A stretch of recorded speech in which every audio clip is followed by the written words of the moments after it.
Philip and Julie for asking me to come up and speak today. Pretty excited. When I think about the subject, the recruiting and retention, three things came to my mind. Tenacity, the sprint versus the marathon, and leadership. So we'll talk about the tenacity first. So picture in your mind the mom in the grocery store. She's got the cart, and the little kids running around. I want the candy, I want the toy, I want this. And mom's, no, no, no. As soon as the mom turns away, the kid throws it in the cart, got whatever they wanted, paid for it, and they're out. I think that what happens as we get older is we let no get in the way of our success. I think that we get told no, and we're like, okay. No, I don't do so well with no, as Philip knows.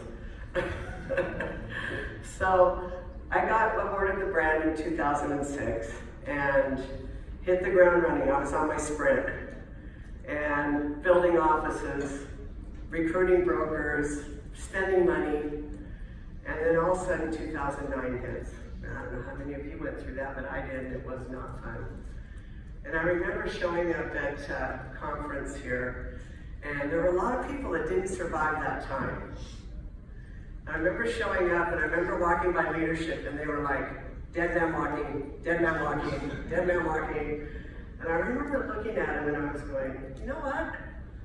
You're going to ask me to sit on a panel within the next 2 years to talk about how I survived this time. And they did, and I did. That was like 2000, I think, 10 or 11. So we built Bend up. We survived the crash. Ben was hit pretty hard. We're on target this year to do $1 billion out of Bend, Oregon.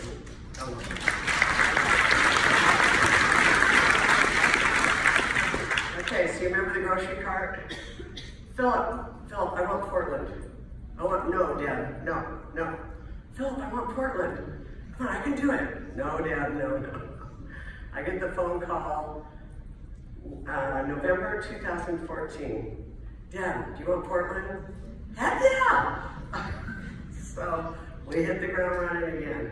Rolled in 3 offices at the coast, started building. The first offices we opened were in Vancouver and the Pearl, and the third office was in a quaint little city called Lake Oswego on the lake. And I went and looked at that building and I said, you know, to get the best brokers and recruit, I want my office here. No, you can't have your office there. They don't allow real estate offices there. It's only retail. No, but I want my office here. So I get a hold of the owner of the building. I say, hey, gave him my vision. He goes, well, we gotta go to city council. Gotta tell them what you want. We went to the city council. They granted us a variance for the only real estate office that will ever be in that location, and it can only be a Sotheby's. It cannot be a Compass. It cannot be a Coldwell Banker. It can only ever be a Sotheby's in perpetuity.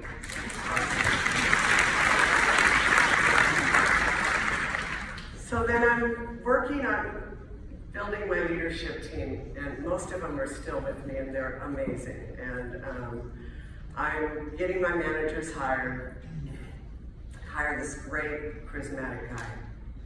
I'll never forget, October 2015, I get a phone call, 10 o'clock in the morning.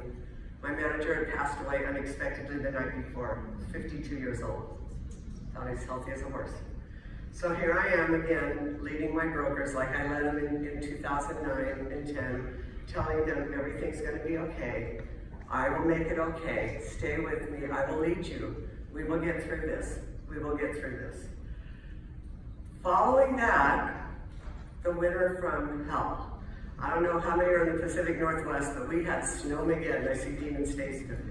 It snowed from October to March. So I'm in Portland, Oregon, and it's snowing, and nobody's selling real estate, and I can't recruit anybody, and just like.